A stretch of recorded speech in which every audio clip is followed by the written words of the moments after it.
and welcome back to the channel. Welcome back to the Cup Chasers podcast. Thanks for being here. Thanks for listening. It's been a wonderful weekend in the Premier League. For most, I should say, not for all.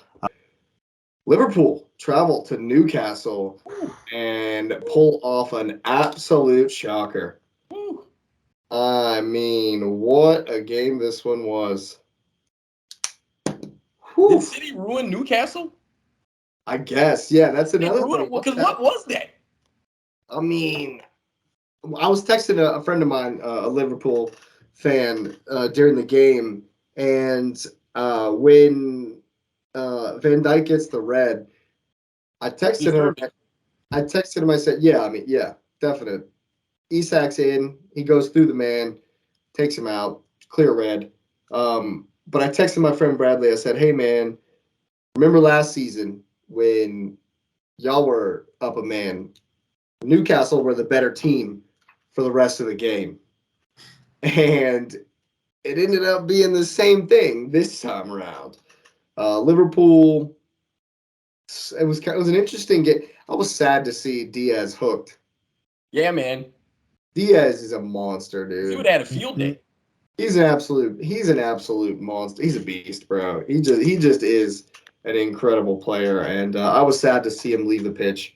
But yeah, the 10-man of Liverpool, soak up. I was really surprised at how well they did after that. Kind of pissed them off, and they took it personally because as we know, you don't want to piss that Liverpool team off. No. And it's just even more impressive that they did it at Newcastle. And I mean, again, we've called for going and looking at the history of our podcast. We've been pretty scathing of old Darwin Noodles over the last season. And I mean, and let's be fair, he was way overhyped in the beginning, and then he flopped it a little bit. But I've called for him, and I've seen other people saying that he's probably going to have a great season this year. I did, and I said it. I picked him to be the Golden Boot winner outside of Holland.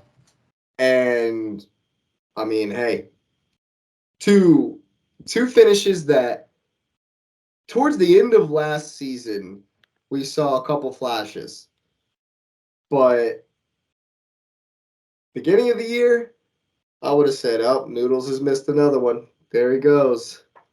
And the first one, pure strikers finish, doesn't even take a touch. Fantastic placement. Second one gets the separation. What about the ball from Mo Salah? Yeah. That's two this year that he has put on absolute plate for people. Oh yeah. Diaz and Saudis want him. He's not leaving. Saudi wasn't on the brain at that point. I'll tell you that much, because that was fire. What a pass that is. Again, carbon copy of the first goal. Same goal from Nunez. One of my favorite things about this game is that somebody on the internet trolled the entire Liverpool fan base. And when there was that fracas during the Van Dijk red, and the assistant coach for Newcastle told Klopp, goes like this to Klopp, and then after Nunez scores the second goal, apparently Klopp did the same, but it's come out where the arm is like too small, so it's a clear Photoshop, but he got the whole Liverpool fan base freaking out about it. It was hilarious. Well, the thing is and I was watching something because Trent should have been off. Trent, and the thing about it is, somebody said if Klopp could have chosen between Trent going off and Van Dijk, he would have chosen Trent, because Trent should have been gone. I agree, but it was silly. It was silly. And I've read an article. I've already read an article where the PGMOL has already come out and said they've made another gaffe. It should have been a foul against Gordon before Trent tosses the ball away and gets his first yellow. And they've come out and said that. And they also said that they've come out and told the referee you can't send him off after you've made the mistake the first time. You got to let it slide on this one. But you're 100% right. That's the second yellow all day long. And you can't be doing that. You made the mistake. Don't compound it with another one. I mean, and it would have ruined the game. They would have been to 9 guys after the Van Dijk challenge. But I mean, does Newcastle even win? Because the Newcastle we saw 2 weeks ago would have put them to the sword. And the last 2 weeks of Newcastle, they look like they don't know how to score. I don't know. Yeah, it's real interesting to see. And I think that amazingly, Newcastle are going to struggle against the block. Like Patrick's been saying. Liverpool, had to pretty much retreat, give space and retreat and be super tight defensively, and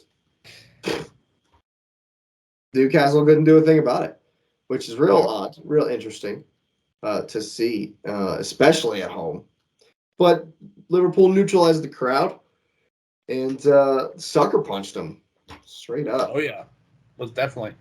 I was reading some analysis after the game, and it was interesting that they one of the people I was reading from pointed out that Klopp put Nunez on the right because he knew that Dan Burn was getting tired, and so he knew that if he put him centrally, that would have made it easier for Newcastle to actually play him. They would double him. So they put him in on the right so that he could just run right at him. And it was a 1v1 all the time. Also, you got to give credit to Allison. He kept it from being 2-0. Some incredible saves, man. I mean, he some incredible saves. Yeah, man. Yeah. Absolutely. That one, that he's pushed off the bar. Yeah, man. Yeah. Yeah, so I mean, it is interesting though. Everybody's talking about how Klopp's now the best manager in the league.